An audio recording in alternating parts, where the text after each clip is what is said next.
Right. Seems pretty good.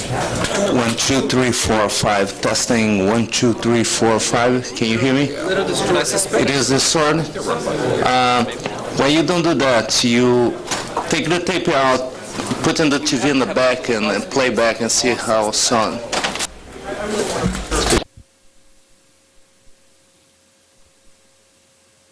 Very much, everybody, for coming to our first seminar.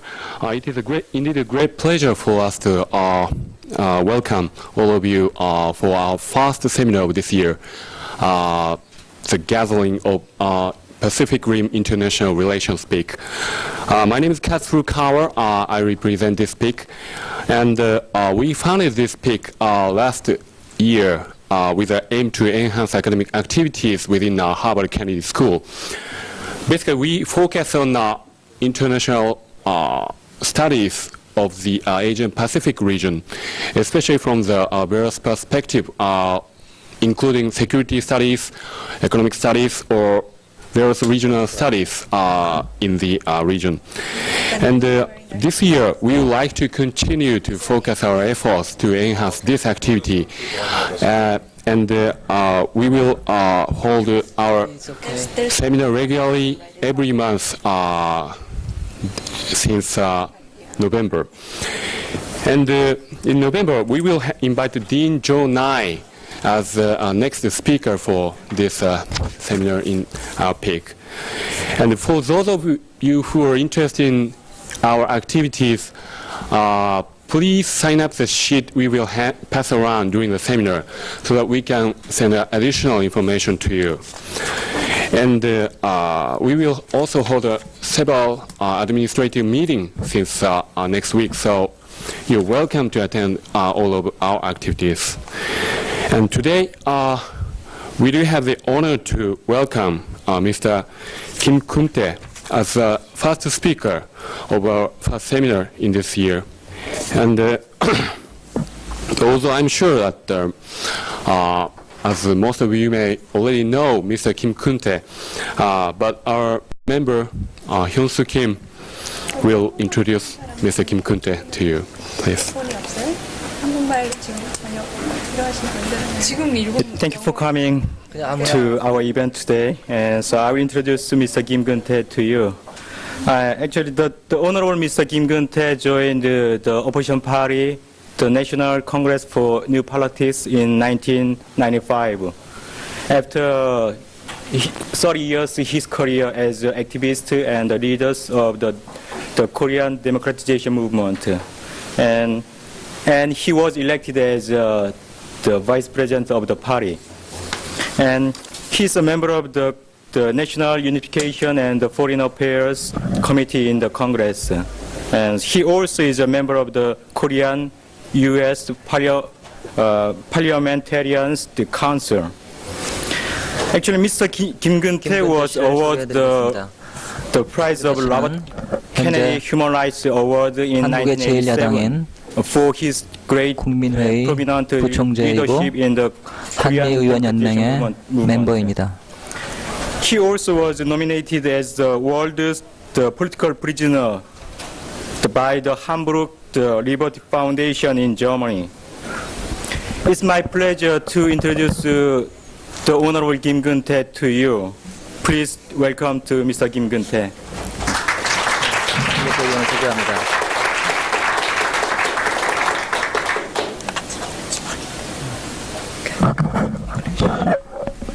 영어로 잠깐 하다가 하시고 인트로덕션.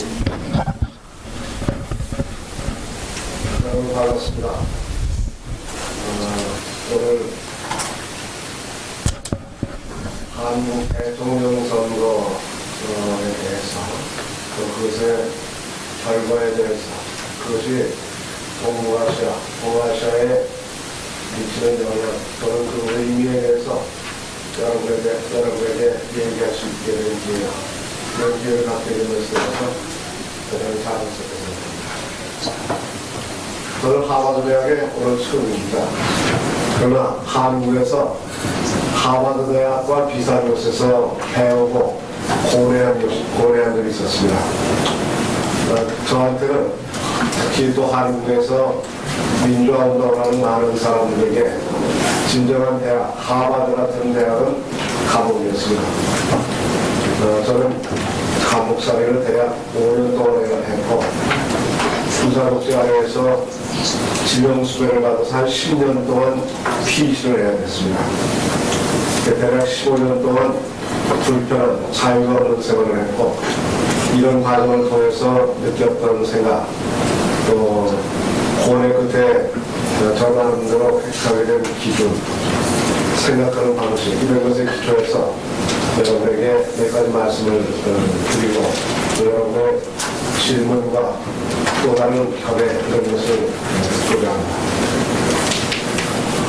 1997년 12월 달에 한국에서의 대통령 선거는 우리에게 대단히 의미가 있습니다. 물론 한국에서는 대통령 선거가 있는 것 자체, 그 자체만으로는 이미 역사적 의미가 있다 이렇게 얘기하기는 그 세월이 지났습니다. 여기 계신 대부분의 사람들이 아신 것처럼 한국에서는 1987년 굉장히 광범하고 그리고 격렬한 국민의 항쟁이 있었습니다. 그래서 대통령을 국민이 직접 투표와 선거로 뽑는 그 제도가 도입됐습니다. 그 후 10년, 이전 1997년 12월 달에 이제 이 대통령 선거가 한국 사람들에게 의미가 있고 나아가서 동북아시아에 일정한 의미를 갖게 된 것은 여당이 야당으로 전락할 가능성이 높고 야당이 국민의 지지를 받아서 여당이 될 수 있는 가능성이 현저히 높아지고 있는 사실 때문에 그렇습니다. 지난 8월달, 9월달 두 달 동안에 야당의 대통령 후보인 김대중 씨가 대략 30% 정도의 지지를 받고 있습니다.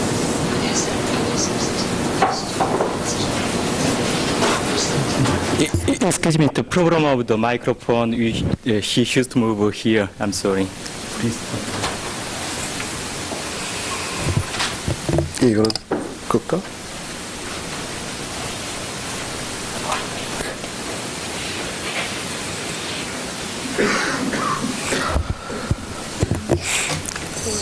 지난 8월달, 9월달 두 달 동안에 야당 대통령 후보가 대략 30% 정도의 여론조사에서 지지를 받고 있습니다. 이에 비해서 전통적인 여당, 지난 30년 내지 50년 동안 한국의 지배 세력이었고 지배 권력이었던 여당 후보는 대략 17% 내지 18%의 지지를 받고 있습니다. 그래서 정상적인 경우라면 이런 여론조사가 앞으로 지속될 가능성이 대단히 높고 따라서 야당 후보가 국민의 상당한 지지를 받아서 대통령이 될 가능성이 현재 높다 이렇게 얘기할 수가 있습니다. 이것보다 더 중요한 것은 여당, 여권 세력, 지난 30년 내지 50년 동안 총 여권 세력에 해당했던 이런 여권 세력이 분열했습니다. 그리고 이 분열은 12월 18일 있을 대통령 선거까지 모두 다 여권에서 나온 두 후보 또는 여권 쪽에 가까운 후보들이 대통령 본선거까지 계속 후보로서 뛸 가능성이 높기 때문에 야권 후보가 대통령으로 당선될 가능성이 상당히 높다 이렇게 말할 수가 있습니다. 끝으로는 지난 시기 한국이나 또는 정권 교체를 한 번도 실현하지 못한 대부분의 사회에서 그런 것처럼 여권 세력, 지배 세력이 데마고그를 퍼뜨려서 국민을 불안하게 만들고 그래서 결과적으로 항상 여권이 승리하는 이런 선전술, 데마고그가 한국에서 많은 국민들에게 받아들여지고 있지 않은 현실이 이 사실이 뚜렷하게 나타나고 있는 것이 한국에서 야당이 여당이 될 수 있는 대단히 중요한 시점과 계기에 왔다 이렇게 말씀드리고자 합니다. 물론 이것이 종국적으로 그렇게 실현될 거냐 여기에는 많은 사람들이 의문을 갖고 있습니다. 그럼에도 불구하고 이번에는 실현 가능성이 다른 때에 비해서 대단히 높다 이렇게 말씀드리고자 합니다. 한국에서는 여러분 아시는 것처럼 한국은 남북이 분단되어 있습니다. 그래서 모든 선거에서 한국의 대통령 선거는 물론이고 국회의원 선거에서도 북한 변수가 항상 문제가 됩니다. 제가 국회의원으로 당선된 작년 4월달 국회의원 선거에서도 북한 군대가 비무장지대에 무장을 하고 나타나서 이른바 북한 변수가 또 문제가 돼서 여당이 승리하는데 결정적으로 기여를 했습니다. 그래서 우리 야당 운동하는 사람들 내부나 민주화운동 세력 내부에서는 중요한 정치적 변화의 계기에는 북한 변수가 늘 지배 세력, 여권 세력을 도와주고 있다. 이렇게 생각을 하고 판단하고 있습니다. 물론 그 증거는 갖고 있지 않습니다. 바로 이것이 이번 대통령 선거의 마지막 과정에서도 또 나타날 가능성이 분명히 있고 그리고 그것에 대해서 방비를 하고 있습니다. 다만 그러한 선전술이 국민 속에서 또 나타나는구나 이런 반응이 이번 대통령 선거 과정에서는 나타날 가능성이 상당히 높습니다. 두 번째는 말할 필요도 없이 한국 사회, 다른 사회도 그렇지만 한국 사회에서는 특정한 어떤 지역의 국민 일부를 배제하고 쫓아내고 억압하고 또 정치적으로 과격한 집단으로 만들어서 여타 많은 지역 주민들을 손을 잡게 해서 이른바 한국에서 호남 대 비호남의 대립구도라고 합니다. 이것을 지역 패권주의라고 합니다. 다시 야당의 후보는 대략 전체 유권자의 25%가 되는 호남 지역의 출신이기 때문에 마지막에 호남과 비호남의 대립구도를 만들어서 전국적으로는 야권 후보가 승리할 수 없게 만드는 전통적인 구도가 다시 작동할 가능성이 높지만 이것을 정치 전술적으로 여러 가지 방법을 고안하고 있고 그것이 다소 효과를 나타내기 시작하고 있습니다. 그러나 더 중요한 것은 여러분 잘 아시는 것처럼 한국의 작년도 국민소득이 $10,000가 넘었습니다. 주관적으로는 한국 국민의 대략 67%가 자기는 중산층이다 이렇게 생각하고 있습니다. 그래서 야권으로 권력이 이동이 되면 내 생활에 뭔가 손해가 오는 게 아닌가 하는 불안감을 갖고 있는데 이 불안감을 증폭시키는 것이 지금 여권 세력, 여권 후보가 갖는 중요한 수단이고 그 수단이 한 수단으로서 2, 3일 전부터 야권 대통령 후보의 이른바 검은 돈, 검은 정치자금의 문제를 충분한 근거 없이 폭로하고 있고 이것이 한국 언론에서 상당히 센세이셔널하게 언론에 발표되고 있습니다. 제가 이 얘기를 길게 한 것은 민주주의는 근본적으로 국민이 자기의 정부의 형태를 선택할 수 있는 의식과 권리를 갖고 있어야 될 뿐 아니라 대통령으로 상징되거나 또는 수상으로 상징되는 그 정권을 필요하다 그러면 수시로 교체할 수 있는 이 성과가 있을 때 비로소 민주주의다. 다원주의에 기초한 민주주의가 제도화된 제도적 민주주의가 정착된 사회다. 이렇게 얘기할 수 있기 때문에 이것을 강조하고자 합니다. 물론 그럼에도 불구하고 지금 진행되고 있는 야권 후보로의 정권 교체는 그럼에도 불구하고 많은 취약점을 갖고 있습니다.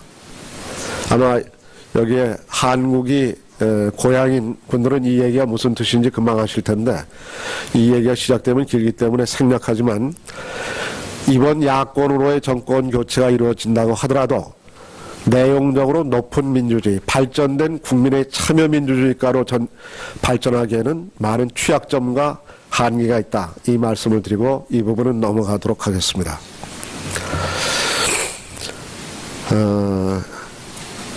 동북아시아 얘기를 하겠습니다. 동아시아 얘기를 하겠습니다.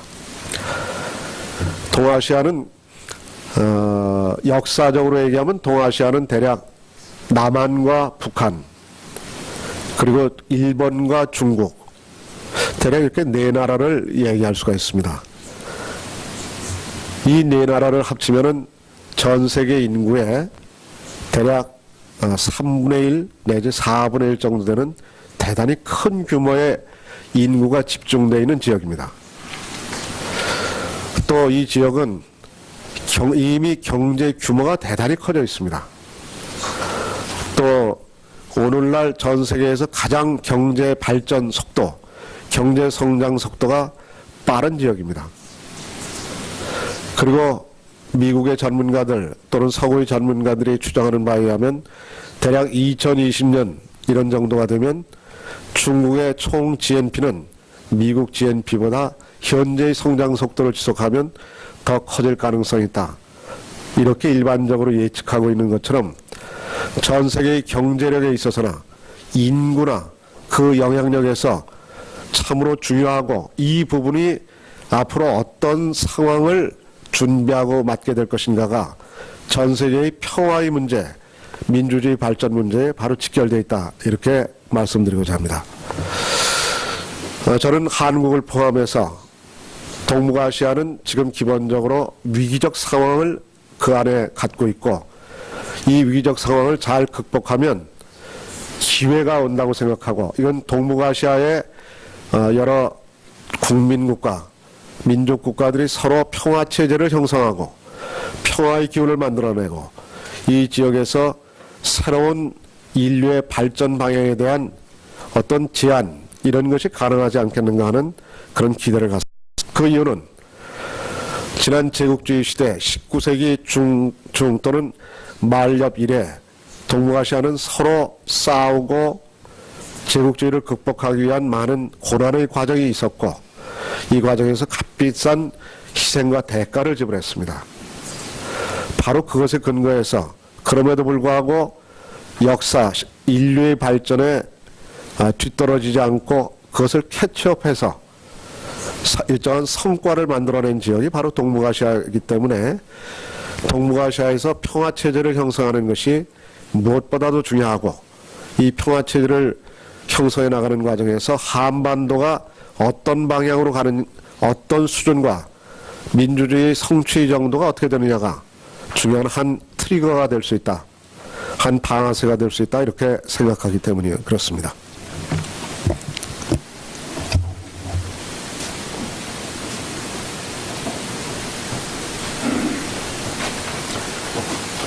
물 한 잔 마시고 가겠습니다.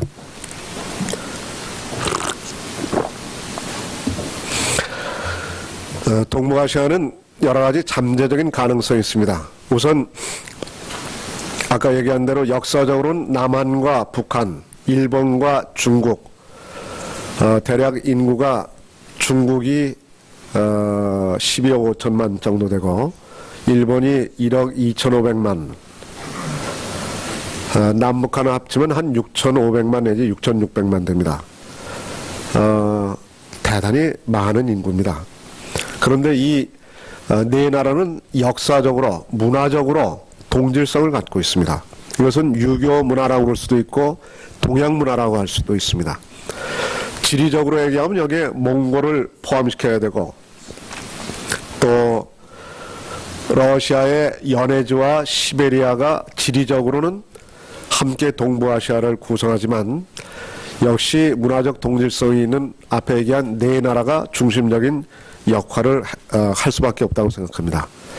그러나 지리적 개념도 우리가 고려할 필요가 있다고 생각하는데 만약에 몽고와 러시아의 연해주와 시베리아를 우리가 지리적 근접성 때문에 고려한다 그러면 여기에는 우리가 또한 전략적으로 정치적으로 경제적으로 매우 중대한 이해관계를 갖고 있는 미국의 참여 또는 미국의 개입이 필요하다고 생각합니다. 그럴 때만이 동북아시아에 있어서 평화체제를 이룰 수 있는 여러 가지 세력 균형과 추진 동력이 발생할 수 있다. 저는 그렇게 생각합니다. 제 얘기 몇 가지 하겠습니다. 저는 사실은 30년 동안 민주화 운동을 해왔습니다. 이 과정에서 왜 미국의 행정부와 미국의 정책이 한국에서 군사 독재 세력을 이렇게 지원하는가에 대해서 참으로 이해할 수가 없었습니다. 민주주의와 자유의 가치를 높이 평가하는 미국 사회가 그러는 것에 대해서 대단히 비판적이었고 공격적이었습니다. 그러나 87년 6월 항쟁에서 미국의 협력과 도움이 있었기 때문에 이제 한국에서는 더 이상 군사 독재는 불가능하게 됐습니다. 1인 장기 독재는 불가능하게 됐습니다. 저는 이 과정을 통해서 그 이후에 어떤 의미에서 미국과의 협력, 지난 시기에는 미국의 비판적인 반미적 경향이었다고 그러면 지금은 상대적으로 미국과 협력을 대단히 중시하는 상대적으로 친미적 경향을 갖게 됐다는 사실을 여러분에게 말씀드리고자 합니다. 제가 이 얘기를 하는 것은 동북아시아에서 미국의 역할이 대단히 중요하다고 생각합니다. 그 이유는 앞에 말씀드린 것처럼 잠재력이 여러 가지가 있고 또 경제적인 상호의 보완성이 남한과 북한 또는 일본과 남한과 중국과 북한 사이에는 상호의 보완성이 있습니다. 여기에는 러시아의 시베리아 연해주까지 포함하면 러시아의 연해주와 시베리아는 자원이 많이 매장되어 있기 때문에 상호의 경제적인 보완성과 의존성은 더욱 높아질 수가 있습니다. 그러나 다른 한편에 있어서는 이 내부에 위기적 국면을 갖고 있습니다. 우선 첫 번째로는 역사적으로 제국주의 침략과 저항의 과정 속에서 발생했던 역사적인 깊은 상처, 마음의 상처들이 극복되고 있지 못합니다. 이른바 유럽은 과거 역사의 청산과 극복이 이루어졌다고 그러면 동북아시아에는 지난 제국주의 시대에 발생했던 공격과 침략과 저항과 항거를 둘러싼 역사의 정리, 또 그것을 후대에게 교과서를 통해서 전달하는 것이 아직 이루어져 있지 않기 때문에 지리적으로 역사적으로 가깝지만 마음속에는 가깝지만 서로 먼 나라가 가깝지만 서로 먼 사회가 되어 있습니다. 우리가 잘 아는 것처럼 20세기 후반기에는 정보통신 교통이 매우 발전하고 있습니다. 동북아시아는 경제적으로 상대적으로 일본을 제외하면 역시 전반적으로는 미국이나 유럽 사회에 비해서는 뒤떨어져 있습니다. 그러나 Profit of Backwardness처럼 근래에 급격하게 발전하고 있는 정보통신 분야에서 한국은 미국 못지않은 여러 가지 잠재적인 발전의 가능성이 있습니다. 이 정보가 한국뿐만 아니라 일본, 중국으로 연결될 때 이 상호의 연결을 통한 정보의 공유 그리고 지식의 상호의 교류를 통한 축적 이걸 통해서 공동의 발전의 가능성과 기회가 그 내부에 축적되어 있습니다. 그러나 그럼에도 불구하고 이것을 통일적으로 계획하고 합의할 수 있는 상황적 조건은 되어 있지 않고 더 나아가서 독일에서 소련이 무너진 이후에 냉전체제가 무너졌지만 동북아시아에서는 새로운 국제정치 질서를 모색하는 과정 속에서 일종의 신냉전체제가 형성되고 있는 그런 또 다른 걱정하지 않으면 안 되는 이런 상황이 있습니다. 지난 냉전체제에도 남쪽은 미국을 중심으로 하고 한국과 일본이 이른바 남방의 삼각동맹을 맺었습니다. 이것에 대항해서 북방 삼각동맹은 소련과 중국과 북한 이렇게 북방 삼각동맹을 만들어서 한반도의 분단, 한반도의 휴전선을 대치점으로 해서 격렬하게 대응을 했습니다. 그리고 이것은 지금도 냉전체제 때 유럽이 비교적 안정적이었다고 그러면 동북아시아 한반도의 휴전선은 언제라도 발화할 수 있는 휴화선이 아니라 잠시 중지하고 있는 화선이다. 이렇게 얘기할 수가 있었는데 유럽에서 냉전체제가 무너진 이후에 지금 제일 전쟁이 발생할 가능성이 높은 지역을 대라고 그러면 아마도 중동 지역이라고 말하지 않을 수가 없습니다. 그러나 그럼에도 불구하고 그 못지않게 불안정한 것이 바로 동북아시아 한반도를 중심으로 하는 동북아시아도 또한 그렇다. 이렇게 이야기하고 싶습니다. 동북아시아에는 한반도의 남과 북이 지금도 대치되어 있고 정치적으로 군사적으로 긴장이 격렬하게 끌어올리기 시작합니다. 작년 10월 달도 북한의 잠수함이 한국의 동쪽에 나타남으로써 남과 북의 이 제어할 수 없는 증오심이 끌어올랐고 참으로 위험한 상황까지 간 적이 있었습니다.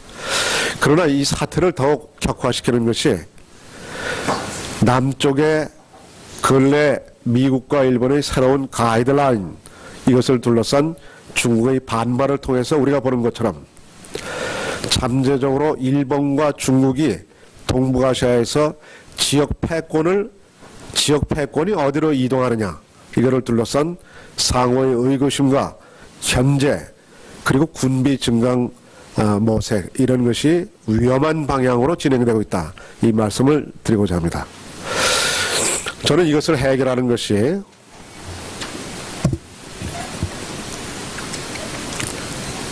동북아시아의 문제를, 마이크가 안 들린다고? We are sorry for the problem of the English translation. Please slow down your speech 아. and make a 3-second pause between the sentence. 그래요. 네. 알겠습니다.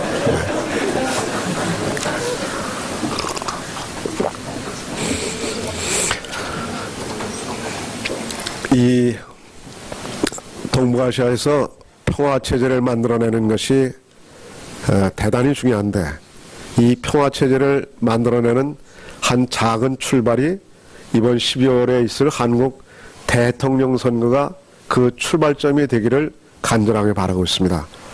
이것은 한국의 민족의 한 사람으로서 물론 바라는 마음이 큽니다. 그러나 그것만이 아니라 동북아시아에서 평화체제가 형성되지 않고서는 한반도의 발전, 한국의 발전은 가능하지 않습니다.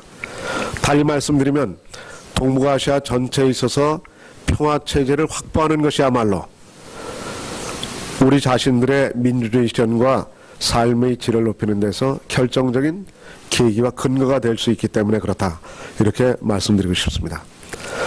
달리 말하면 저는 70년대 초에 유럽에서 서독의 수상이었던 브란트의 정책적인 결정과 그것이 80년대, 90년대를 거치면서 결과적으로 유럽의 평화를 가져왔고 냉전체제를 붕괴시켰던 것처럼 한반도에서 이번 12월 달에 야권으로의 정권 교체가 이루어지면 한반도에서 평화의 가능성은 대단히 높아질 거라고 생각합니다.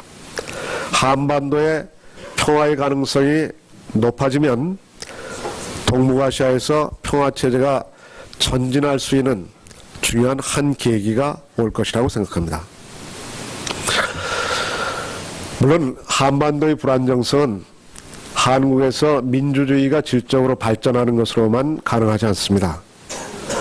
근본적으로는 북한이 내적으로 심각한 위기에 직면해 있습니다. 이것이 한반도의 불안정성의 근본적인 원인입니다. 그러나 그럼에도 불구하고 남한과 북한을 비교해 볼 때 남한이 이미 힘에 있어서 압도적인 우위를 차지하고 있을 뿐 아니라 정통 속에서도 압도적인 우위에 있다, 이렇게 말씀드릴 수가 있습니다. 그러나 그럼에도 불구하고 지난 5년 동안 김영삼 대통령, 민간 출신인 김영삼 대통령이 됐음에도 불구하고 김영삼 대통령은 기본적으로 여권 지지 세력 위에 대통령이 됐기 때문에 일관성 있고 또 일본이나 미국이 예측 가능한 이런 방향으로 북한에 대한 정책, 한반도의 통일 정책을 추진하지 못하고 국내의 정책 필요에 따라서 어떤 때는 강경한 정책을 취하고 어떤 때는 온건한 정책을 번갈아 교대로 선택함으로 말미암아 동북아시아의 평화를 발전시키고 평화체제를 구축해야 되는 여러 행위자로 하여금 자기의 정책 결정을 내리는 데서 매우 난관과 혼란스러움을 일으켰다, 이렇게 얘기하고 싶습니다. 이번에 정권 교체가 이루어지면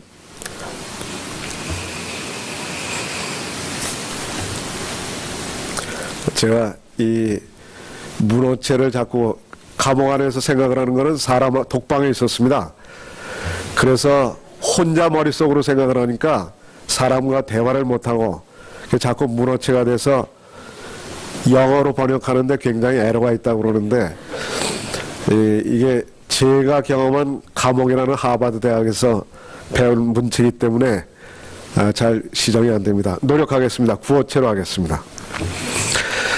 다시 말씀드리면 보다 정통성이 있고 그 다음에 야권, 변화를 바라는 야권적 국민에 기반한 대통령이 당선된다면 북한에 대해서는 일관성 있는 정책을 펼 수 있습니다. 이런 일관성 있는 정책을 피게 되면 일본과 미국 그리고 중국 또한 어떻게 자신들이 이것에 대해서 반응하고 협력할 수 있을까 또는 비판적 관계를 정책적으로 결정할까 이것이 예측 가능하다고 생각합니다. 이렇게 되면 한반도의 불안정성은 상당히 낮아질 거라고 생각합니다. 물론 그럼에도 불구하고 북한이 위기고 식량난으로 대표되는 것처럼 이 식량난은 지난 2년 동안의 홍수와 가뭄 때문만이 아니고 그 내부의 경제체제의 결함과 농업 구조의 문제점 때문에 오는 것이기 때문에 한반도의 불안정성은 근본적으로는 해소되지는 않습니다.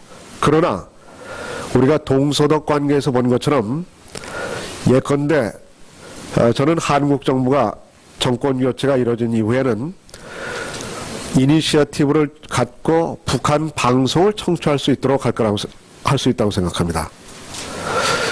이것이 진행되면 북한 또한 여러 가지 두려움과 걱정은 있지만 점차적으로 북한의 위신을 해치지만 않는다면 언젠가 남한의 방송을 텔레비 방송을 들을 수밖에 없는 상당한 정치적 압력 또는 문화적 압력을 받을 가능성이 높게 될 거다 이렇게 생각을 합니다. 좀 결론적으로 말씀드리면 이번 한국에서의 정권 교체가 유럽의 서독과는 다르지만 그러나 유사하게 브란트가 선택했던 것처럼 동방정책을 한반도에서 선택하고 결정할 수 있기를 기대하고 또 야권 후보가 제가 속해 있는 정당의 총재고 제가 부총재이기 때문에 가능하면 최선의 노력을 다해서 그런 방향으로 될 수 있도록 노력할 작정입니다. 그러면 동북아시아에서 20세기 말, 21세기 초에 일종의 a kind of Brand-Ost politic 이것이 동북아시아에서 이제 시작될 수 있다. 이런 기대와 희망을 갖고자 합니다. 저는 만약에 동북아시아에서 한반도의 긴장 수준이 완화되고 그리고 평화체제를 이루게 된다 그러면 이것은 일본과 중국은 물론이고 그리고 궁극적으로는 미국에도 큰 도움이 될 거라고 생각합니다. 저는 일본이 민주주의가 아니다 이렇게 얘기할 수는 없다고 생각하지만 일본이 서구적 의미에서 다원주의가 전제하고 있는 복수정당 체제 야당이 여당이 되고 여당이 야당되는 이런 제도적 민주주의까지는 아직 충분히 도달하지 못했다. 이렇게 얘기할 수밖에 없는 것이 아닌가 싶습니다. 그리고 이것이 90년대에 들어와서 일본 경제가 내적으로 문제가 있다. 이런 문제를 제기하는 것과 간접적으로 연관된 측면이 있다고 생각합니다. 혹시 이 부분에 대해 제 견해가 필요하다 그러면 이따 질문이나 토론 시간에 하도록 하겠습니다. 만약에 정권 교체가 I'm sorry for the wrong translation. I'm very sorry. And so we tried to simultaneously translate his speech because there's something problem in the system and he's hearing. And so we will translate the speech consecutively. And so we call the consecutive translation. Please, he will say one sentence or two sentences, and she will translate in English. I'm very sorry about that. Please, thank you for your patience.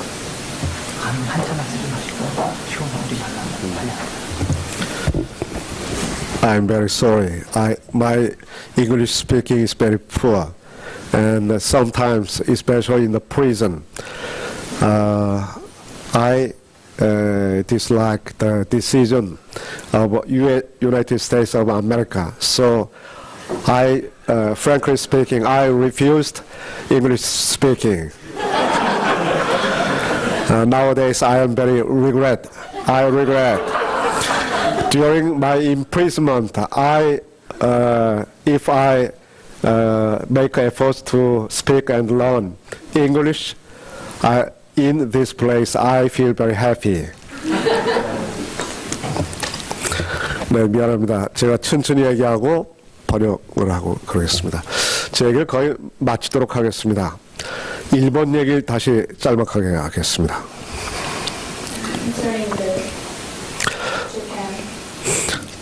저는 일본이 민주주의 사회라고 생각하지만 일본이 야당에서 여당으로, 여당에서 야당으로 되는 이런 제도적인 안정적인 민주주의까지는 도달하지 못했다 이렇게 생각을 합니다. Although I believe Japan to be a democracy, I don't believe that they reached the level of political development where ruling parties can transfer power to opposition parties and the other way around. 한국에서 야당 대통령 후보가 확실하게 대통령이 되면 이것이 심리적으로 특히 일본의 지식인들과 민족인 시민들에게 영향을 미칠 것이라고 생각합니다. If the opposition party in Korea is able to take power in the upcoming elections, I believe that psychologically would also have an influence on the intellectuals and regular civilians in Japan as well. 한국과 일본 사이의 근본적인 문제점은 지난 제국주의 시대에 한국은 일본의 식민지로 전락했었고 일본은 식민 모국이었기 때문에 일본 사람들은 한국에 대해서 그리고 아시아에 대해서 우월감을 갖고 있고 한국 사람들은 분노와 한편의 열등감을 갖고 있기 때문에 이것이 가까우면서도 함께 협력하기 어려운 상황을 만들어내고 있습니다. The problem in Korea-Japan relations is the history of colonialism and the fact that Korea was a colony of Japan. As a result of this, on one hand, Japan has a sense of superiority over Korea as well as other parts of Asia, while Korea has great anger and a sense of inferiority as well. As a result, even though the two countries are very close, it's very difficult for them to work together. 만약에 한국에서 이런 안정적인 제도적 민주주의가 이루어지면 한국 사람들이 내적 자부심이 높아질 것이고 그래서 불필요한 작은 일에 대해서 일본에 대해서 너버스하게 되지 않을 거라고 생각합니다. If a stable political system can be developed in Korea, then the Korean people will be able to develop internal pride, and there won't be any necessity for inferiority or a sense of nervousness in the relations with Japan.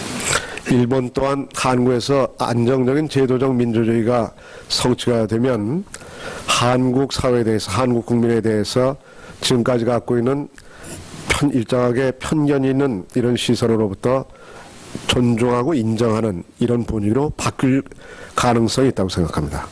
And if the stable democracy is established in Korea, Japan on the other side as well will no longer view the people with a biased perspective and a system of mutual respect can develop. 이것이 협력과 평화의 또 중요한 출발이 될 수 있다고 생각합니다. This will be the starting point for peace and cooperation between the two countries. 대만과 중국 얘기 좀 하겠습니다. I'll move on now to talk a bit about Taiwan and China. 동북아시아에서 근래 80년대 후반 이래 한국과 대만이 앞서거니 뒤서거니 하면서 민주화의 방향으로 가고 있습니다. Starting in the 1980s, both Korea and Taiwan have started on the path of democracy within the East Asian region. 그 방식은 서로 다릅니다. 한국은 보다 투쟁적이라고 그러면 대만은 이 정치 지도부가 단계적으로 민주화의 방향으로 정치적 선택을 하고 있습니다. The methodologies have been different. If the method of democracy in Korea has been based more on struggle, in Taiwan there's been a more progressive development that is progressed in stages. 한국의 이런 안정적인 민주화, 제도적인 민주화가 이루어지면 저는 이것은 대만에게 상당히 암시하는 바가 많을 것이라고 생각하고 대만의 발전된 민주주의 방향 쪽으로 갈 때 이것이 홍콩을 경유해서 중국에도 직접 간접적으로 영향을 미칠 수밖에 없다고 생각합니다. If a stable political system is developed in Korea, then I believe that it will have an influence on Taiwan as well as through Hong Kong in China as well. 바로 이런 점 때문에 이번 한국에서의 대통령 선거가 한국만의 문제가 아니다 이렇게 강조하고자 합니다만은 그러나 그럼에도 불구하고 여기에는 과정과 시간이 필요합니다. Therefore, as I emphasized before, the political elections in Korea is not an event that will influence or have an effect just in Korea alone. However, this is a process that will require a procedural development and time. 70년대 초 서독에서 브란트의 동방정책이 시작됨으로써 그 이후에 유럽의 변화를 가져왔는데 그 과정에서 헬싱키 체제를 주목하고자 합니다. I'd like to say a bit about the Helsinki system and its role that it played in Europe in the 1970s. 헬싱키 체제는 결국 냉전 체제를 무너뜨리는 두 번째의 중요한 틀이었다고 생각합니다. I believe that the Helsinki system was perhaps the second most important factor in the destruction of the Cold War in Europe. 동북아시아에서 일종의 헬싱키 체제와 비슷한 다자간 대화 체제, 다자간 안보 체제가 필요하다고 생각합니다. I believe that in East Asia as well, there needs to be a system of dialogue and security that is similar to the Helsinki system. 여기에 미국의 개입이 필요하고 미국의 참여가 필요하다고 저는 주장하고 싶습니다. I want to emphasize that in creating this system, the intervention and the active participation of the U.S. will become an important factor. 미국 또한 현재 동북아시아의 다자간 대화 체제에 대해서 반대하고 있지 않습니다. The United States as well is not opposing the use of a multilateral, this type of multilateral dialogue system in East Asia. 저는 현재 이 다자간 대화 체제에 반대하는 것은 북한입니다. The only country that is currently opposed to multilateral negotiations is North Korea. 미국이 반대는 하고 있지 않지만 적극적인 이니시어티브를 아직 행사하고 있지 않습니다. The United States is not opposing this initiative, this type of negotiations, but it's not taking any active initiatives as of yet. 만약에 미국이 적극적인 이니시어티브를 취한다 그러면 20세기 말 21세기 초에 동양에서 새로운 평화 체제를 만드는 방향으로 상황이 전진할 수 있다고 생각합니다. If the U.S. is able to take such an initiative, then I believe that a peaceful order in East Asia can be developed at the end of the 20th century and the beginning of the 21st. 여러분의 대학교에 계신 저명한 사무엘 헌팅턴의 문명 충돌론에 대해서 저는 책 전체를 읽어보지 못했지만 요약한 얘기는 읽어본 적이 있습니다. 헌팅턴 교수. I read Simon Huntington's book and I read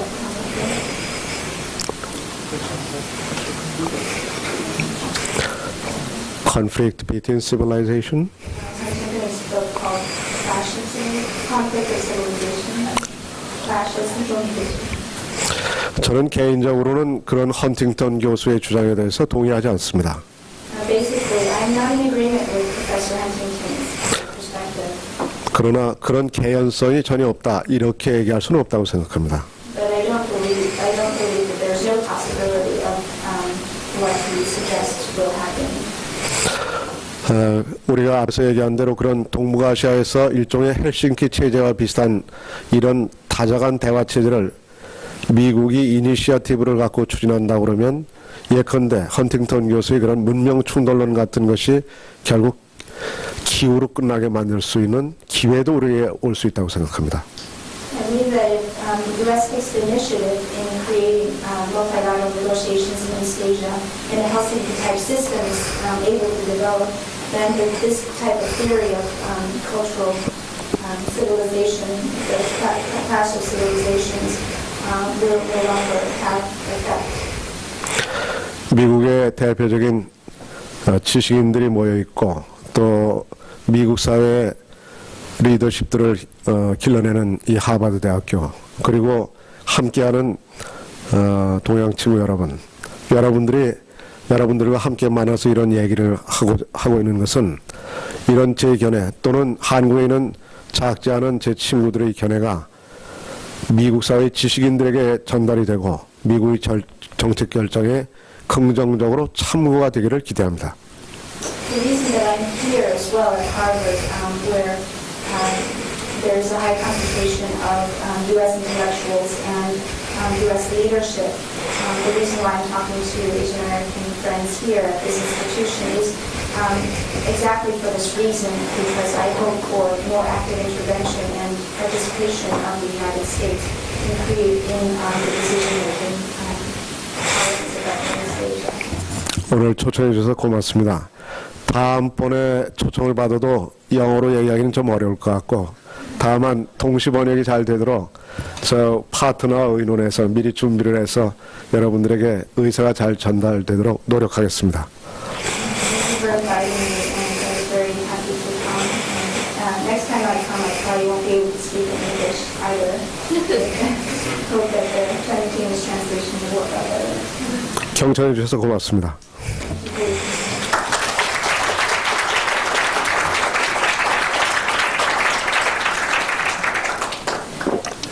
Thanks so much, and thanks for your patience. And if you have any question or comment for his speech, please raise your hand.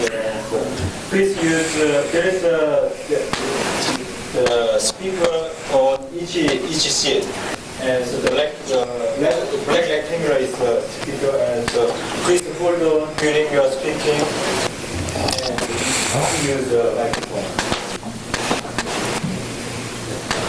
You can find the white small button at the end of the table.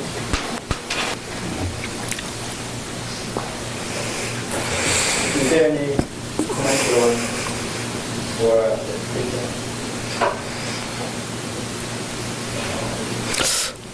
제가 I have two questions. One has to do. hold the white button, white small button. Thank you. I have two questions. One relates to your comment of desire for multilateral negotiations on Korea. Do you have a reason why you would want to see additional parties come to the table for the negotiations? I have heard people voice the fact that if you have a limited number of people at the negotiations, that it is easier to work out arrangements among the parties. So I'd be interested in your thoughts on that. Also, I have a question on the economy of Korea. Do you believe that Korea will continue to on the path of opening up its markets to companies in other countries? 번역 좀 해주세요.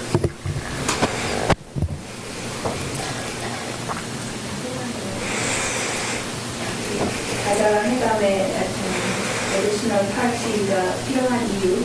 응?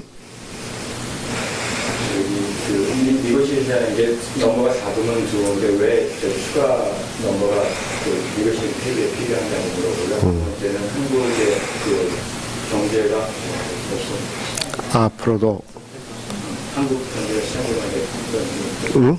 한국 경제가 한국 시장을 계속 외국에 오픈하는 정책으로 나갈 건지. 지금 한반도의 평화와 남북의 단계적이고 점차적인 통일을 의논하는 그 테이블이 사자회담입니다. The current negotiations involving peace on the Korean Peninsula and reunification and the issue of reunification between North and South Korea currently involves 4 parties. 지금 말씀하신 분은 그 한반도의 평화와 통일의 문제를 사자회담이 아니라 6자회담 또는 7자회담으로 참여하는 파티를 누리는 것은 성과를 없게 만들 거 아니냐, 이런 취지의 질문인 것 같습니다. As I understand it, the person asking the question is asking whether increasing the number of parties involved in negotiations to perhaps 6 or 7 will not decrease the possibilities of success. That's right. 제가 얘기하는 것은 좀 접근하는 각도를 달리하자는 겁니다. 지금 4자 회담은 한반도의 평화와 통일의 문제를 의논하자는 거고, 6자 또는 7자의 다정한 대화 체제는 가령 동남아시아의 아세안 또는 유럽에서 헬싱키 체제처럼 동북아시아 전체의 평화 체제를 합의할 수 있는 최소한도로 어떻게 할 거냐. 그러니까 4자 회담은 한반도의 긴장 완화와 평화의 문제라고 그러면 6자 또는 7자 회담은 동북아의 평화 체제의 문제를 의논하는 테이블을 만들자, 이런 것이기 때문에 접근하는 각도와 차원이 다르다, 이렇게 말씀드리고 싶습니다. What I'm proposing with the with the increased party negotiations is to look at the problem from a different perspective. If the 4-party talks right now is involving the issues of peace and reunification of the Korean Peninsula, I see an additional party negotiations as involving larger issues such as the creation of a peaceful order in East Asia generally, for example, using, for example, the Helsinki model in Europe and the ASEAN Asian model in Southeast Asia. So if the 4-party talks are intended to talk about peace and reunification, the increased parties may be helpful in creating a table for discussing issues of peace in the East Asian region as a whole. 가령 6자 회담, 7자 회담에서는 중국의 군비 증강이나 또는 또 아시아 국가 일부가 의심하고 있는 일본의 군비 증강 문제에 대해서도 함께 테이블에 올릴 필요가 있다고 생각합니다. For example, when talking about 6 or 7 parties, we can talk, for example, about the concerns about increased military spending in China and the concerns raised by other Asian countries in this matter. 상호의 보완성이 있지만은 서로 차원이 다르다, 이렇게 얘기하고 싶습니다. Each of the countries are complementary with each other, but they all come from different perspectives as well. So there is a need for such negotiations. 두 번째는 한국이 지나치게 보호적이지 않냐, 국내 시장을 열지 않고 있는 게 아니냐, 이런 말씀인 것 같습니다. As I understand the gist of the second question, is asking whether Korea is perhaps too protectionist and whether there isn't a need for greater openness in its markets. Right? 한국은 다른 나라에 알려진 것처럼 소득이 만불이지만 국내 경제가 상당히 취약한 점이 있습니다. As I mentioned before, even though the per capita GNP is $10,000, there are various weaknesses of the Korean economy right now. 우리는 노력하고 있습니다. We are making efforts to overcome these weaknesses right now. 그것이 OECD에 가입한 게 바로 그런 노력의 한 증거다, 이렇게 받아들여줬으면 좋겠습니다. One such effort has been our recent participation and becoming a member of the OECD. 작년과 올해 미국이 대외 통상에 있어서 흑자를 보는 나라가, 주요한 교육국 중에서 흑자를 보는 나라가 한국과 영국 두 나라로 알고 있습니다. As I know, from last year as well as this year, the two countries in the world that had a positive balance, a trade balance, has been Korea and the United Kingdom.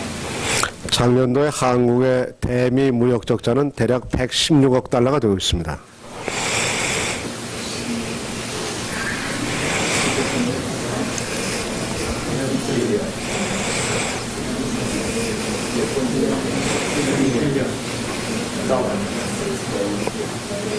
About 12 billion.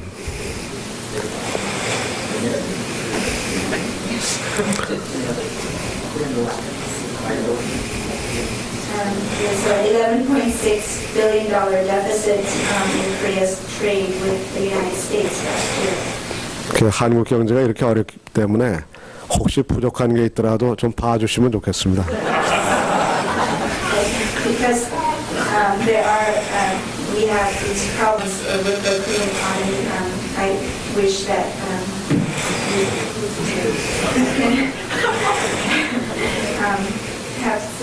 have a more forgiving attitude towards Korean policies.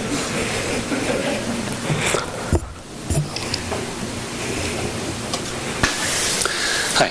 I have a question regarding the Japan-Korean relationship. You briefly referred to this point in your speech. My sense of this subject is that while Japan has been trying to avoid facing the historical legacy for a long time, on the other hand, as in my view, Korean government has also been trying to perpetuate this kind of antagonism toward Japan, and it's really hard for me to see a bright future for two countries if this situation goes on. One of the change in the Japanese political scene is that although it's their minority, there are small, although they are not minority, the younger generation, the politicians of the younger generation are trying to bring back the issue on the stage, thereby trying to reconciliate the relationship with South Korea, which has been blocked by the conservative majority politicians. But there is this type of movement. As a politician in South Korea, what kind of reconciliation measure do you envision in improving the two countries' relations? And what specifically do you want Japanese government? What kind of policy or subject do you want Japanese government to take? 한일 관계에 대해서 질문을 드리고 싶습니다.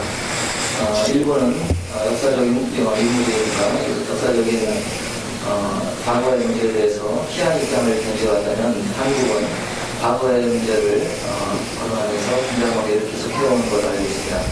최근에 일본의 정치의 풍토는 젊은층이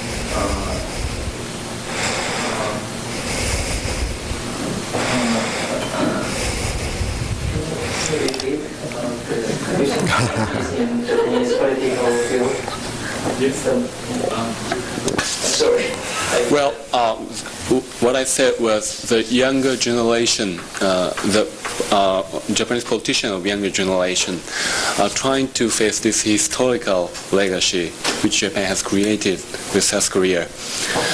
They are trying to face the issues of the comfort women or things like that. Try to bring the issue. Yeah. 일본의 정치인들 사이에서 과거의 역사적 위상에 대해서 정면으로 문제를 바라보는 그런 입장을 대두하고 있습니다. 그렇다면 앞으로 한국 정부에서는 일본에 대해서 어떤 정책을 취하고 또 일본 정부에게 원하는 것이 어떤 것인지 알고 싶습니다. 유럽의 프랑스하고 독일이 있는 거 우리가 잘 압니다. 독일과 프랑스는 상호의 전쟁을 여러 번 했습니다. 마지막으로 전쟁을 했던 게 우리 잘 아는 것처럼 2차 세계대전입니다.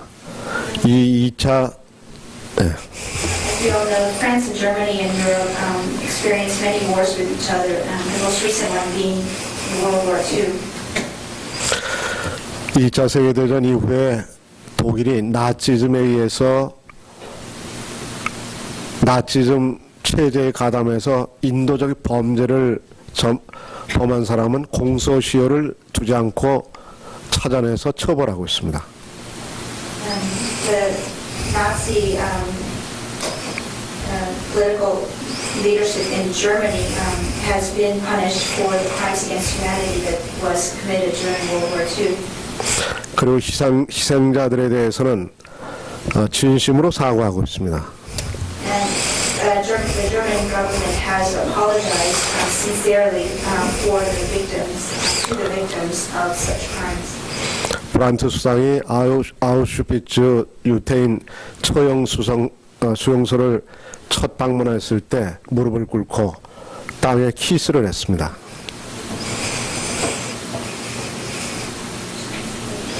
When Chancellor Brandt visited Auschwitz, he kneeled on his knees and kissed the ground when he went to visit. 저는 제가 대학교를 졸업하고 사회운동을 하고 있을 때 신문을 통해서 그 사진을 보면서 울었습니다. When I saw that event being covered in the newspaper, I was in college at the time, and when I saw the coverage of that, it brought me to tears. 그곳에 용서와 화해가 꽂힐 수 있습니다. And in those tears were included feelings of forgiveness and conciliation. 그리고 독일은 그 사실을 역사적 사실을 초등학교, 중고등학교 역사 교과서에 싣고 있는 것으로 알고 있습니다.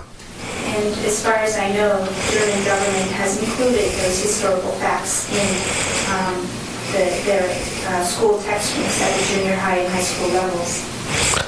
이것은 민주주의의 실현 정도의 문제와 더불어서 이웃과 함께 더불어 사는 세계를 만들겠다는 의지의 문제라고 생각합니다.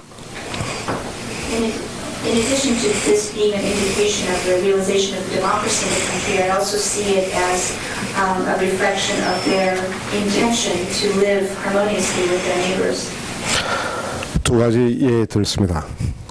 하나는 이른바 위안부의 문제입니다. I'll give two examples. One is the example of the comfort women issue. 이 아픔은 한국에서 지금도 지속되고 있습니다. This issue is being debated and pointed out in Korea even currently. 이것이 건설적인 방향으로 아직도 해결되고 있지 않습니다. I don't feel that this issue is being resolved in any constructive manner right now. 이것이 매우 상징적인 문제로 유엔에서도 중요한 의제로 아젠다로 설정되고 있는 것으로 알고 있습니다. And it's an issue that is even being placed on the agenda at the UN level as a symbolic issue. 제 얘기하겠습니다. To speak a bit about myself. 1985년도 전두환 군사도교 정권 때 체포당해서 감옥에 끌려갔습니다. I was arrested in 1985 under Chun Doo-hwan's military dictatorship and taken to prison.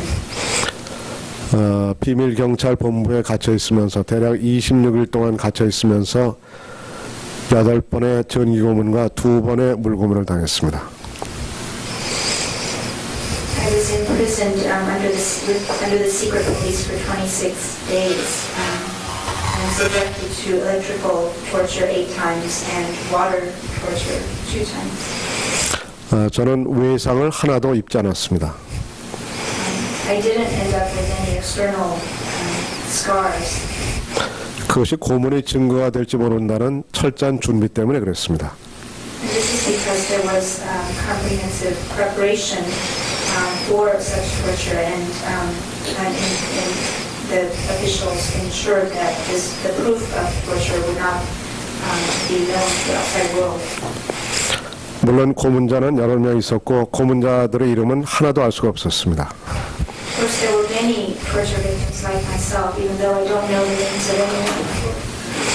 No torturers, although I don't know the name of anyone. 이 고문자들은 군사 독재의 하수인에 지나지 않습니다. These torturers I see as the servants of the military dictatorship. 어떤 의미에서 군사 독재 체제의 일종의 또 하나의 희생자들입니다. In some ways, they are also victims of the military dictatorship. 그렇다고 해서 제가 주관적으로 용서할 수 있다고 생각하지 않습니다. But even if they can be seen in this way, I don't think that I can forgive them for that. 그래서 이름 모르는 고문자들을 모든 노력을 다해서 그 이름을 알아냈습니다. Therefore, I made all of the efforts to find out the names of all of the people who tortured me. 전기 고문을 한 한국에서 유명한 전기 고문 기술자는 제가 감옥에서 나와서 마침내 그 사람의 이름도 알아냈습니다. I was also able to find out the name of the technician who operated the electrical torture machinery when I came out of prison. 근래는 그 사람 이름이 저보다 더 유명해졌습니다. Recently, this person has become more famous than me. 그 사람 이름은 이근환인데 His name is Ethan. 그래서 저하고 근자가 비슷해서 가끔 김근환이라고 얘기하는 사람도 있습니다. Sometimes our names are similar, so sometimes people call me Kim. 이 사람의 정체를 알아놔서 결국 재판소에 기소할 수 있는 단계에 이르렀고 그러자 이 사람은 종적을 감춰버렸습니다. I was able to disappear. I was able to start an indictment against him, but he disappeared in the meantime. 그것이 1988년 12월입니다. That was December of 1988. 대략 9년이 지났습니다. And about 9 years have passed. 충분한 제가 10년 피신을 했는데 9년 동안의 피신이 가는 건 엄청난 일종의 처벌입니다. 제가 개인적으로 I've been on exile for 10 years, and I understand how difficult it is to run away for 9 years. 그러나 제가 9년이라는 오랜 세월 동안 도망 다녔기 때문에 용서하겠다 이렇게 얘기할 수 없다고 생각합니다. But still, even though I have been on the run for 9 years, still I cannot say that I can forgive because of that experience. 저는 그 사람이 저한테 와서 진심으로 지난 고문한 것에 대해서 사과하고 용서를 빌면 악수와 화해의 손을 내밀 용의가 있습니다.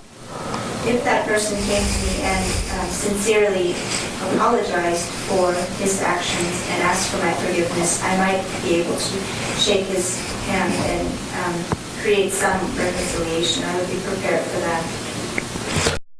이가 중요하다고 생각을 하고 일본의 정책 지도자들이 그런 방향으로 노력한다 그러면 지금 이 자리에 참석하고 있는 분과 더불어서 아마 한국의 젊은이들이 모두 다 화해와 진정한 협력의 악수를 할 수 있다고 생각합니다.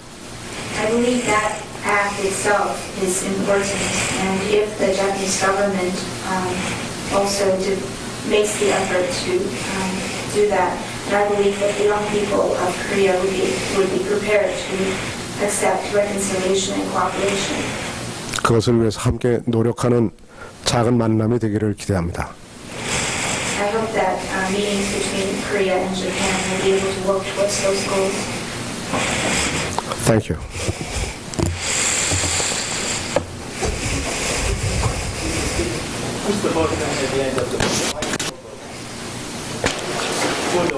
김 의원님께서 이번 대선이 끝나면 한국판 동방 정책의 가능성에 관해서 말씀하셨습니다. 그것은 아주 바람직한 대안의 하나라고 생각합니다.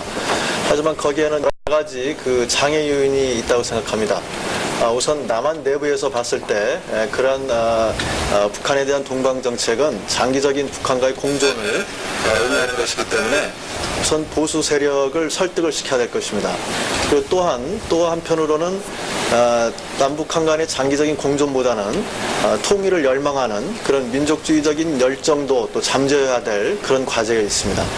또 그것보다 더 힘든 문제는 사실 북한의 태도라고 할 수가 있습니다. 결과적으로 그런 동방 정책이 북한에게 이익이 된다 하더라도 북한은 지금 남북한 간의 화해와 협력보다는 대외관계 개선을 통해서 자신들의 문제를 해결하려고 하고 있기 때문에 북한을 설득해야 되는 그런 문제가 있습니다. 이런 양 차원의 문제를 어떻게 해결할 수 있다고 보십니까? question was, Congressman Kim spoke about the effects of the upcoming Korean elections on Northeast Asian politics, and he's thankful for those comments. But he sees some obstacles obstacles and perhaps problems in what was mentioned. For one, first, in order for the type of order in East Asia that is proposed to exist, it assumes a coexistence of North and South Korea. And to some extent, there is going to be a need to persuade the conservative forces within South Korea to accept this model. In addition, coexistence also assumes and presumes the need for reunification and a unified nationalism. In addition, another problem could be the attitude of North Korea as well. Even if this kind of pan-Asian policy is something that North Korea will see as being to its own advantage, its policies right now seem to reflect a tendency to try to resolve these problems on their own without cooperating with other countries. So there would be a need to persuade the North Korean regime to join or to accept the models that are proposed. So ask that you comment on these two obstacles. 네, 지금 질문하신 분의 그 세 가지 지적이 있었는데 이것은 참으로 어려운 딜레마입니다. Yeah, as I understand, you brought up three obstacles and three problems, and I see this as a great dilemma. 솔직히 말씀드리면 한국의 기득권 세력은 북한을 붕괴시키고자 하고 있습니다. To be honest, I think the conservative forces in South Korea want to push for a collapse of the North Korean regime. 많은 양식 있는 지식인들, 정책 결정자들은 북한의 이 시점에서 급격한 붕괴는 한반도에 재난을 가져올 것이고 동북아시아에서 대단한 긴장을 유발할 가능성이 높다 이렇게 생각하고 있습니다. But from the perspective of people, of more progressive people with conscience in South Korea, they believe that the too rapid collapse in North Korea will create disaster for the peninsula and increase tensions between the two countries. 만일 북한이 급격하게 붕괴가 된다 그러면 그럴 때야말로 동북아시아에서의 다자간 대화체제, 안보체제가 돼 있다 그러면 그것을 우리가 감당할 수 있다고 생각합니다. Even if there is a collapse of the North Korean regime, I believe that if we could establish a multilateral scheme in East Asia, we could handle such a crisis. 두 번째, 조금 클레버한 기득권 세력은 이렇게 주장하고 있습니다. On the second point, the more conservative forces in South Korea that are perhaps a bit more clever make the following argument. 북한이 진짜 개혁 개방으로 가서 중국과 비슷한 길로 가서 경제가 살아나고 경제가 성장하고 발전하면 곤란한 거 아니냐. They assert that even if North Korea follows the path of openness and reform as in China, isn't this something that's problematic for South Korea? 적당히 개혁 개방의 길로 끌어내고 그 길로 끌려 나오면서 북한이 무너졌으면 좋겠다. 이런 정서를 갖고 있는 게 한국의 상당히 영리한 기득권 세력의 방향입니다. So these people assert that perhaps we should push North Korea only to a certain extent towards reform, and then after that push them towards collapse. 저는 솔직히 말씀드리면 북한이 개혁 개방의 길로 나오다가 붕괴될 가능성이 높다고 생각합니다. To be honest, by my own opinions, I believe that North Korea, even if it embarks on a path towards reform, will soon after that collapse. 그러나 그것을 계획해서 의도적으로 끌어내서 붕괴시킨다. 이런 계획과 의도를 갖고 있으면 북한은 격렬하게 반발할 겁니다. But if we are to have a conscious plan of creating collapse in the North Korean regime in this way, rather than allowing this to happen naturally.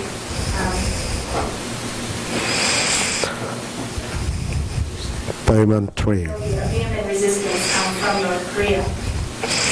그래서 그건 선택할 수 있는 방법이 아니라고 생각합니다. So I don't believe this to be an option for us. 바로 여기 브란트가 취했던 동방정책의 지혜가 그래서 우리에게도 필요하고 동북아시아 전체의 평화, 동시에 한반도의 평화 이런 관점에서 접근할 필요가 있다고 생각합니다.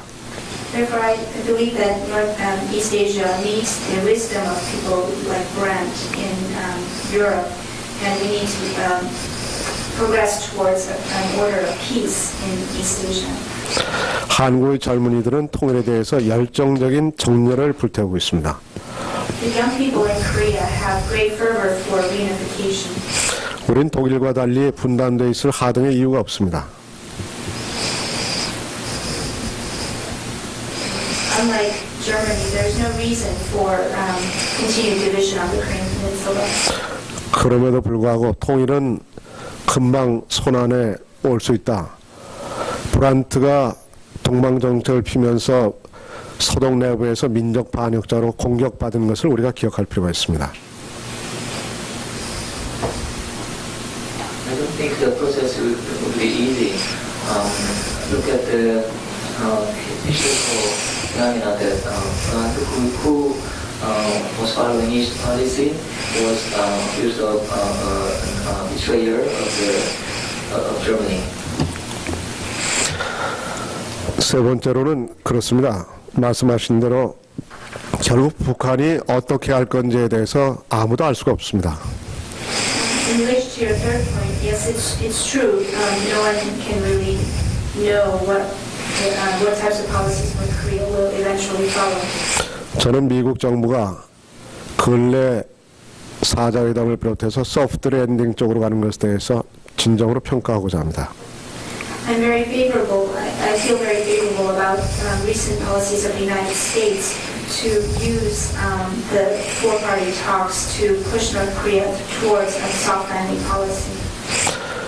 정권 교체가 이루어졌을 때 대통령이 된 사람이 자기 임기 내에 통일을 이루겠다 이런 생각을 가지면 통일도 되지 않을 뿐 아니라 한반도에 평화는 오지 않을 것입니다. If there is a transfer of political power in Korea, I don't think that the new president should implement reunification policies that are only favorable to South Korea. 북한이 긴장 완화와 평화에 협력하면 우리는 협력하고 한반도에서 긴장을 높이고 도발을 하게 되면 단호하게 대처하는 것이 우리가 취해야 할 태도라고 생각합니다. I think our attitude should be that if North Korea agrees to cooperate in reducing tensions on the peninsula, then we need to cooperate with them as well. And if they do not, then we don't have an obligation to do so. 그리고 우리는 시간을 기다릴 수밖에 없다고 생각합니다. And I think the only thing to some extent we can do is to wait out the time, to give ourselves time.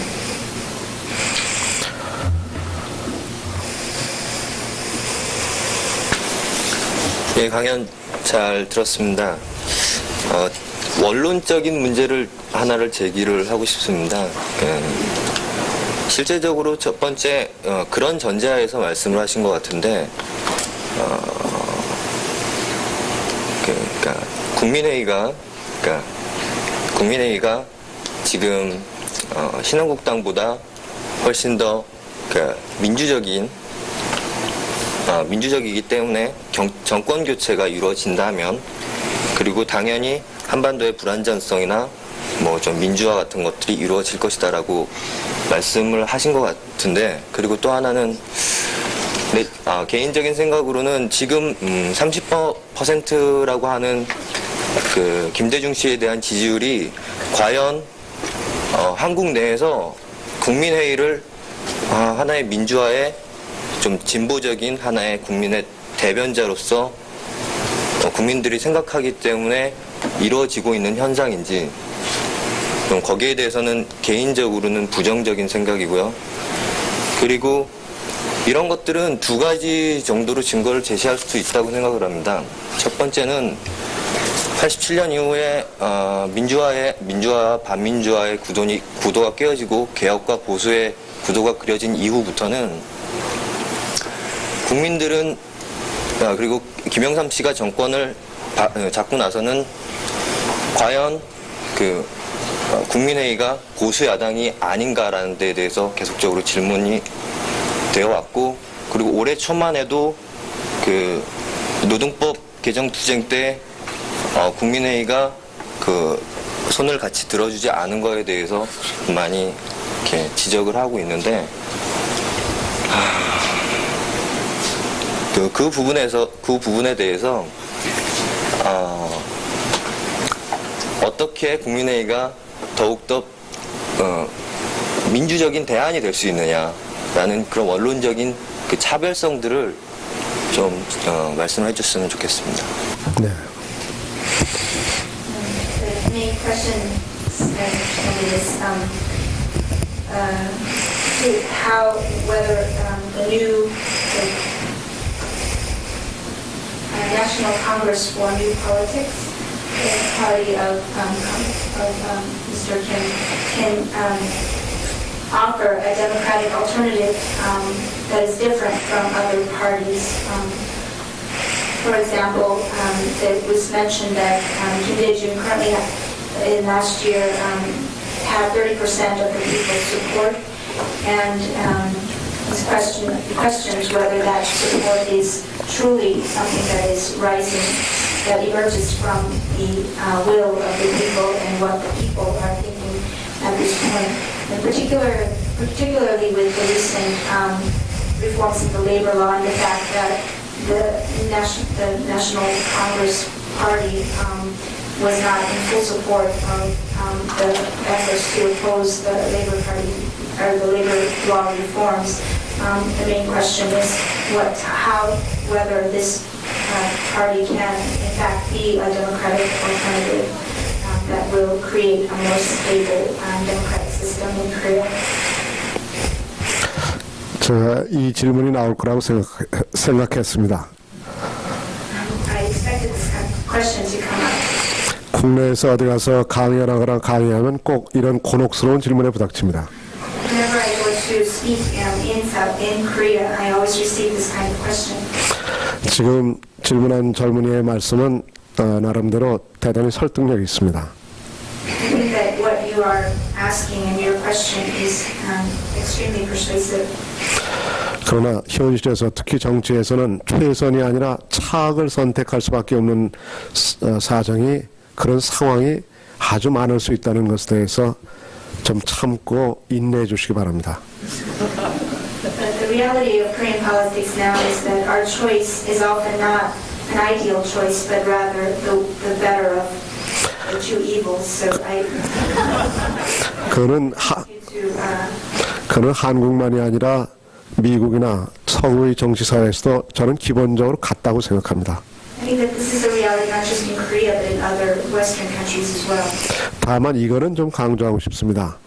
1인 장기 집권보다는 집권자, 통치자가 바뀌는 게 그래도 뭔가 새로운 기대, 한번 다시 해보자 이런 분위기를 한국에서 가져왔듯이 여와 야가 똑같다 하더라도 한번 바꿔보는 것은 새로운 시작과 출발이 될 수 있습니다. This I want to emphasize is that any kind of transfer of political power is better than a long-term perpetuation of power in one political party. And to that extent, even if there is great similarity between the ruling party and the opposition party, this kind of change is a positive development. 한국에도 이미 여권표와 야권표의 국민이 대략 거의 비슷하게 25%, 야권표가 한 25%, 26%, 여권표가 27%, 28%가 고정적으로 형성돼 있습니다.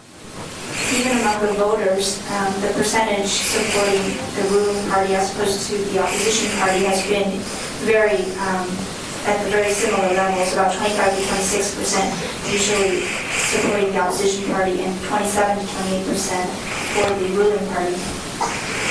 그래서 야권을 선택하는 이 국민들을 주축을 하고 중간에 부동층들이 합세해서 야권으로의 변화를 선택하는 것이 향후에 또 다른 정치적인 통일성과 아이덴티티를 갖고 민주성이 있는 그런 정치 세력의 발전, 그런 방향으로 나갈 수 있을 것이라고 생각합니다. 그래서 아까 제가 얘기한 것을 참고를 하면서 지금 말씀하신 분의 이번 대통령 정권 교체의 취약점이 이 내부에 있다. 그래서 아까 얘기할 때 바로 그런 취약점, 그 얘기를 했던 것입니다.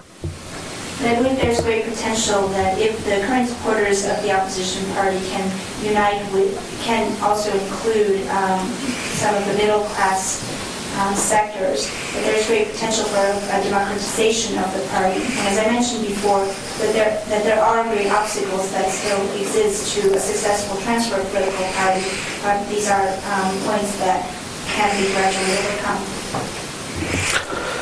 저기 오랫동안 경청해 주셔서 고맙습니다. 혹시 제가 부족한 I'm sorry we ran out of time, but I will take one more question if there is one more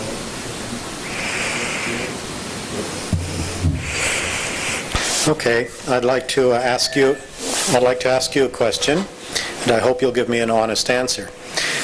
You made many interesting comments about the United States playing a fairly active role in diplomacy, in military affairs in Asia.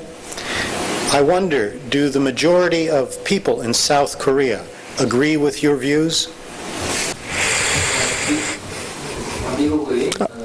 가만있습니다. 이건 내가 알아들어요. 끝날 때쯤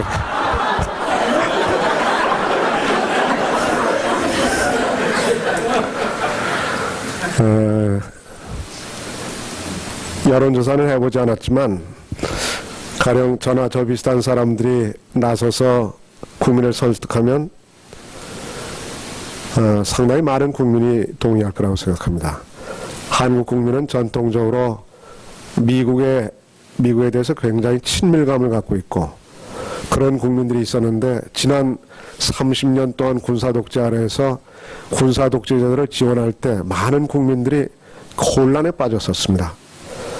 그러나 87년도에 결과적으로 한국에서 민주주의가 발전하는 것을 선호한다는 것을 본 이후에 국민들이 일정하게 비판적인 분위기도 있지만 한반도 주변에 있어서의 시큐리티 문제에 관한 한 피스 빌딩에 관한 한 미국과 함께하고자 하는 것이 나는 메저리티라고 주장할 수 있다고 생각합니다. Although I haven't done a formal poll in Korea, I feel pretty optimistic that most Koreans in South Korea are favorable and are supportive of including the United States more in peace talks. First, traditionally, Korean people have had a sense of closeness to the United States, and the last 30 years of military dictatorship have created some confusion among the Korean people, and the rise of the democratic movement in 1987 to some extent has created a sense of a critical perspective towards the United States. However, I feel that most Korean people are dedicated to creating security and peace in the region, and am fairly confident that they would be in favor of the increased participation of the United States in these matters. 1987년에 저하고 제 집사람, 제 와이프하고 같이 로버트 케네디 인권상을 받은 바가 있습니다. In 1987, my wife and I received a Human Rights Award from the Robert Kennedy Foundation. 제가 한국에서는 자기 마누라를 자랑하는 사람을 팔불출이라고 그러지만 전 제 마누라 자랑 좀 하겠습니다. Although it's not very customary in Korea to brag about one's wife, I will do so right now. 전 제 집사람이 친구고 동지고 대단히 담대한 사람이라고 인정하고 싶습니다. My wife is once my best friend and one person, a strong person that I respect very much. 그래서 제가 아들이 하나 있고 딸이 하나 있는데 제 집사람 성은 인씨입니다. 집에서 부를 때 김병준, 김병민이라고도 부르고 인병준, 인병민이라고도 부릅니다. We have two children, a son and a daughter, and oftentimes they are called both by my last name and my wife's last name. 그럼에도 불구하고 제 집사람과 냉전을 벌일 때가 가끔 있습니다. Despite this, there's often a cold war of sorts that goes on in my household. 많은 경우에 돈 문제가 그렇습니다. Many times it's based on money problems. 정치를 하니까 돈이 많이 들어서 아주 이게 죽을 지경입니다. Because I'm involved in politics, it involves an extreme amount of money from our household. 그래서 이제 마누라 보고 생활은 당신이 좀 책임져 주시오 이러고 싶은데 그래서 가끔은 쓸 데가 많아서 돈을 꼽을 치고 싶은데 그러다가 걸리면 이게 전쟁이 납니다. Because of this, my wife usually takes care of most of the finances, but because I have so much expenses, sometimes I spend money, and if I get caught by her, then there is conflict. 동북아시아에서 시큐리티와 피스빌딩의 문제에 관한 특히 한반도는 중국과 일본을 견제할 필요가 있기 때문에 또 전체적으로 보면 견제가 아니라 협력, 중국과 일본의 갈등을 조정할 수 있는 그런 균형자가 필요하기 때문에 시큐리티와 피스빌딩에서 미국은 나는 절대적으로 동북아시아에서 필요하다고 생각합니다. Because the issue of security and peace in East Asia and on the Korean Peninsula invariably involves other countries such as China and Japan, and because peace must be based on cooperation and an equilibrium of power in the region, I believe that absolutely the involvement of the United States is a requirement. 돈 문제인 통상 문제, 이 문제 갖고는 앞으로도 한국과 미국은 때때로 싸울 거라고 생각합니다. I believe that as with my own money problems, the issue of trade will become a great source of conflict between Korea and the United States. 가끔 싸우면서 또 악수할 수 있지 않을까 생각합니다. And I believe that even as we have struggle and conflict, wouldn't it be possible to be able to shake hands with one another as well? Do you agree with me? Thank you. 고맙습니다. 여러분 늦게까지 경청해 주셔서 고맙습니다. 여러분 경청해 주신 대가로 돌아가서 더 노력해서 야권이 승리할 수 있도록 노력하겠습니다. 그러니 메시저한테 박수 한번 보내주시기 바랍니다. 고맙습니다.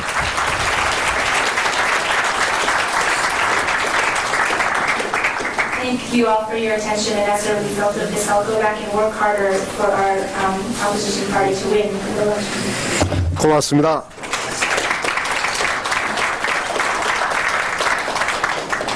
Thanks so much announce about this event. Thanks so much. And I'm very sorry about our translation program. And there is the follow-up discussion with Mr. Kim Gun-tae at the Tongman Building, room number 275, second floor of this building. If you have some more comment or question, you can have some more time. Thank you.